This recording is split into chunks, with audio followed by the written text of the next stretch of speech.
Hey guys, I'm Alastair and today I'm reviewing the Suunto Run. So the Suunto Run is Suunto's latest running watch or GPS running watch, and this one's quite special because it really doesn't cost that much. It's only $249 and in my opinion it offers all the training features and all the general sensors and features that you need in a running watch. For most people, marathon runners, or anyone who wants to run long ultra marathons, just not the crazy long multi-day ones, then this watch offers everything. And for $249, it's the best running watch for that price that you can buy right now. Let me try and explain why. As usual, let's start with the key specifications. They cost $249 and you can buy it from suunto.com. I'll put a link up there and in the description. It weighs 1.27 ounces or 36 grams. That's actually incredibly light for a running watch. Now I'm actually wearing my Garmin 965 Forerunner. On my other hand, you can see the size difference. I'll overlay some photos as well, but generally speaking, it's actually a lot smaller than that watch. Doesn't look it there, but I'll overlay the images and you can see for yourself. So it's much more lightweight. It's a watch that you really don't feel like you've got on. It kind of just blends into the background.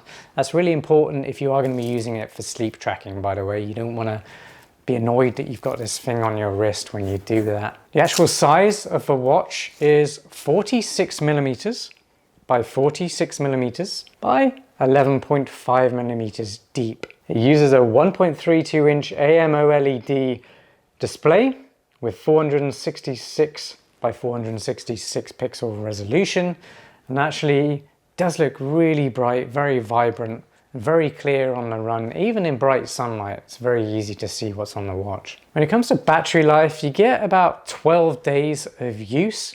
Now this is going to change a lot depending on how much you are actually using the watch for running during the week. That's very much a rough indicator of what you might get. I think I've been getting about 8 days of battery life on this one max, but I've been doing a lot of running lately because I am training for a race. And when it comes to actually running with the watch in GPS mode, for anyone out there who is an ultra runner or a marathon runner, and you're wondering how long the battery will actually last on the run, well, it's about 20 hours. I haven't tested that because I haven't gone out and run for 20 hours. I don't think I've ever done that.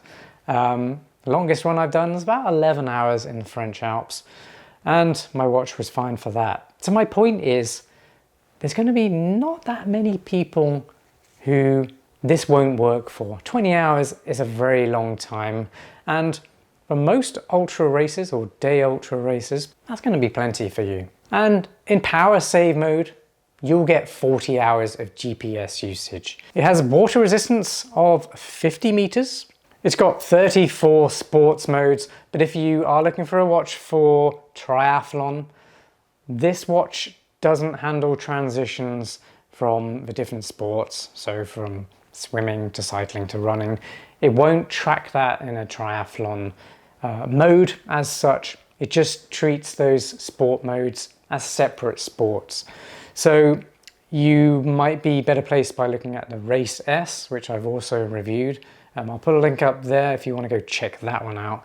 It's basically the more capable brother of this watch.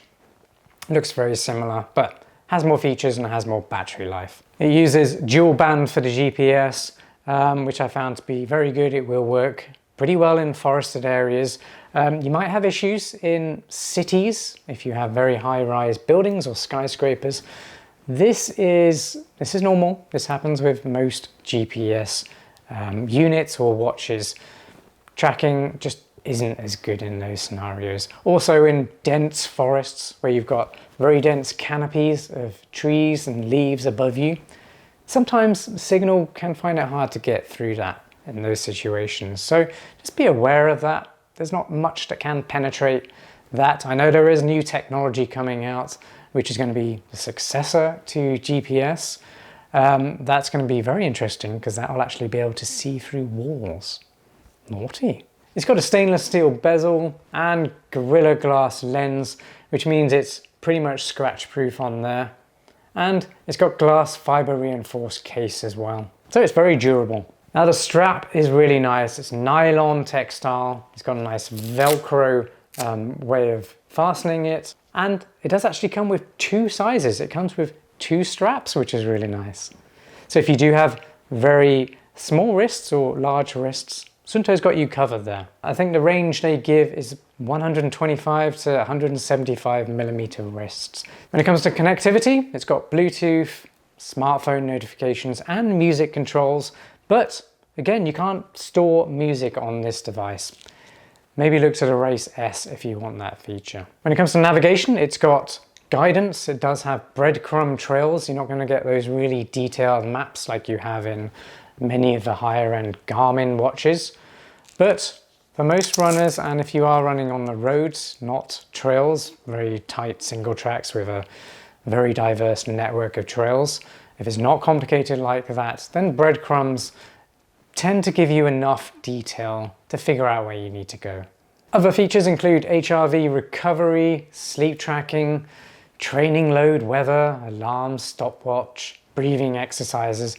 There's tons of all those extra features which are really useful for runners. If you want to learn about more of those features, definitely follow that link up there. That'll take you to the product page where you can learn more about it. If you're enjoying this review so far, please give the video a like, tap it, activate that like, and make sure you comment on this video. I really appreciate it when you guys do that.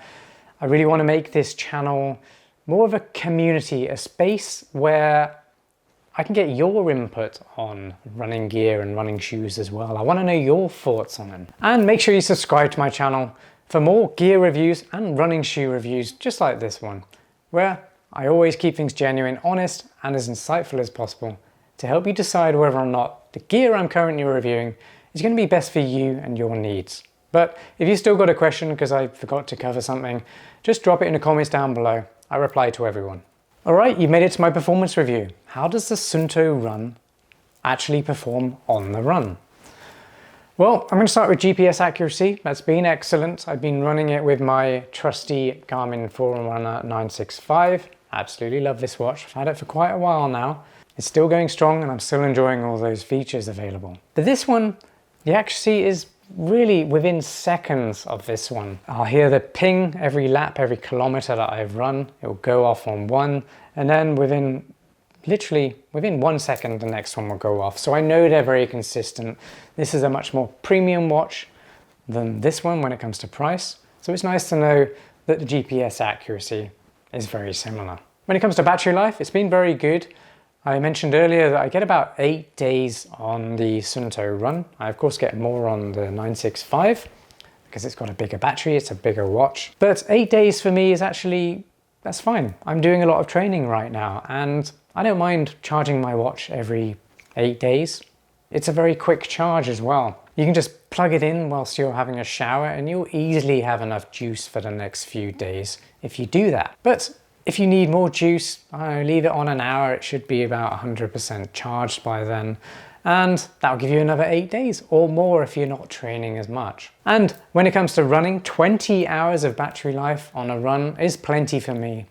I do ultra running, I do marathons, I do all kinds of running, road running, trail running, high, fast ascents and descents. I love it all. But I don't really want to be running 20 hours. That's just not my jam. I love ultra running, but I think anything more than 15 hours for me out there on the run is not really where I get my enjoyment from running. I love ultra running, don't get me wrong, but there's different levels of extreme ultra running. I kind of sit in the 50-kilometer range. I just love that distance when it comes to ultras, and depending on the terrain and the altitude, the elevation and technicality of that race, I'm probably not going to be running for more than 15 hours for sure.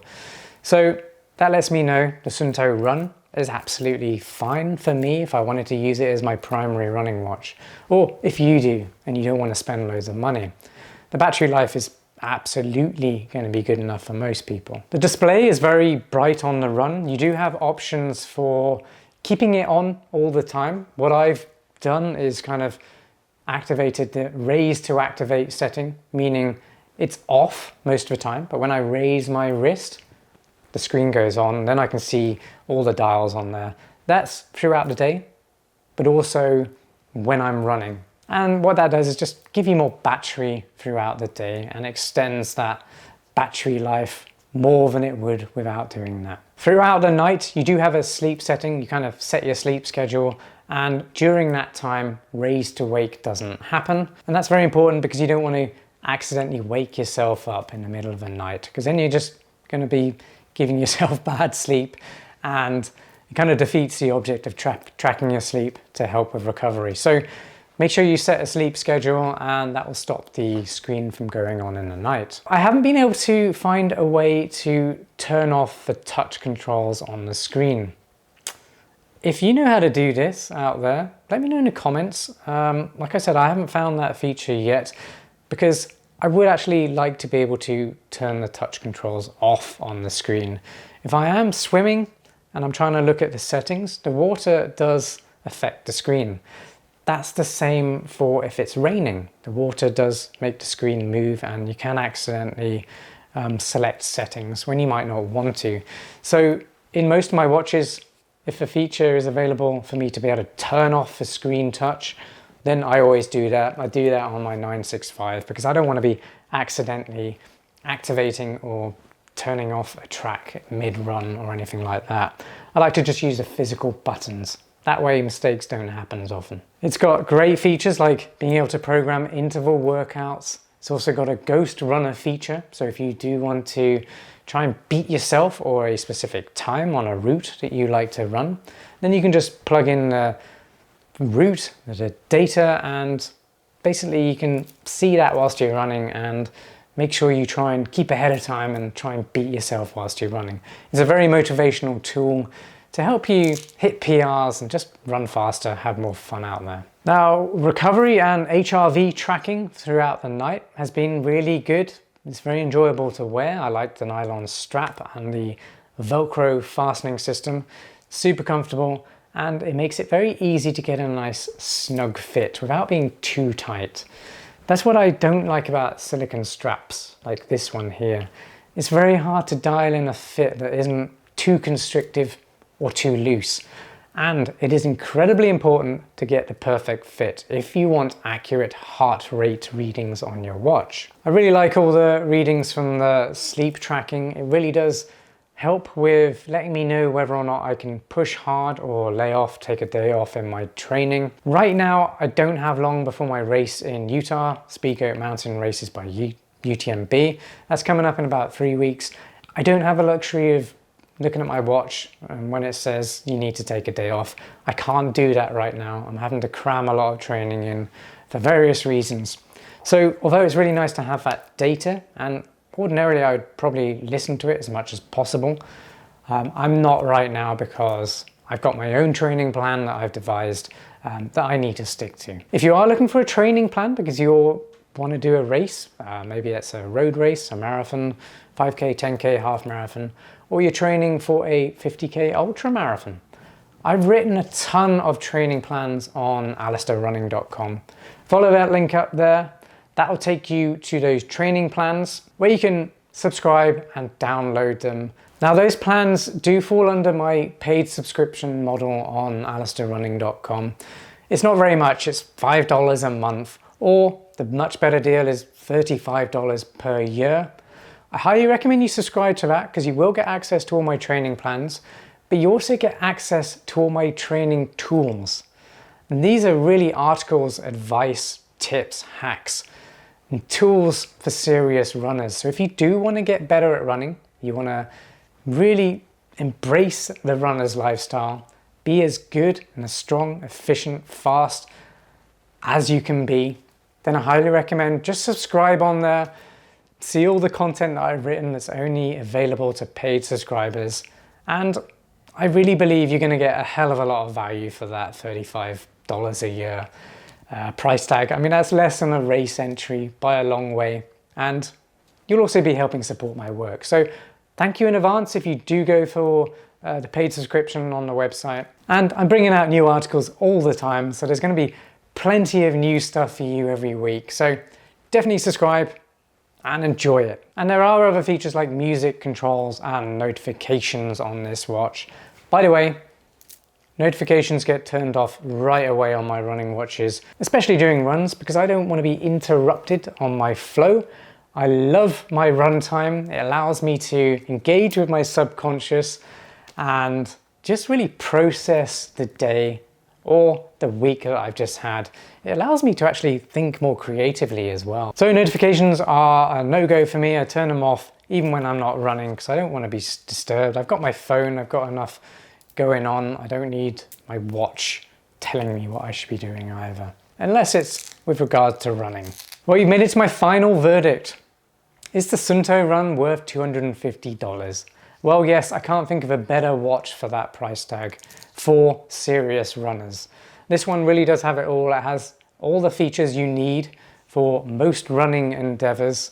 Sure, the navigation could have better maps, could be more detailed, but you know what, $250, you get all that tracking whilst you sleep, which is very important. I can't stress that enough. Being able to track how you're sleeping and getting all that HRV data is so important because it tells you how well you're recovering. When you know how well you're recovering, that's how you can figure out how much you need to push in your next training sessions, or not for that matter. So it's got the whole scope. It tracks your runs really well, very accurately for heart rate data, for distance with the GPS as well. And then it tracks all your sleep and recovery data. It gives you the 360 picture of run training and how you can basically get better and stronger and train for races. But if you don't like to train for races, maybe you're just a runner who wants to just see how you're improving over time, then you need to have a running watch like this as well. So $250, that's not breaking the bank, and you get a hell of a lot. So yes, Suunto has done a fantastic job with the Run. I love it. It's a nice small package. You don't notice it on your wrist either. Yes, if you're in the market for a watch, you don't want to spend too much money, give this one a go. I think you're really going to like it. Well, thanks for watching. Really hope you enjoyed this review. I told you it wasn't going to be technical, and it probably went on a little bit longer than I was hoping to, but there were a lot of features that I wanted to get across and share how that translates to you in the real world and on the run as well. So anyway, hope you stuck with me, hope you enjoyed it. If you did, give the video a like. Make sure you comment down below, say hi, or let me know what running watch you use. And be sure to subscribe to my channel for more gear reviews and running shoe reviews just like this one. Thanks again, and I'll see you on the next one. Peace.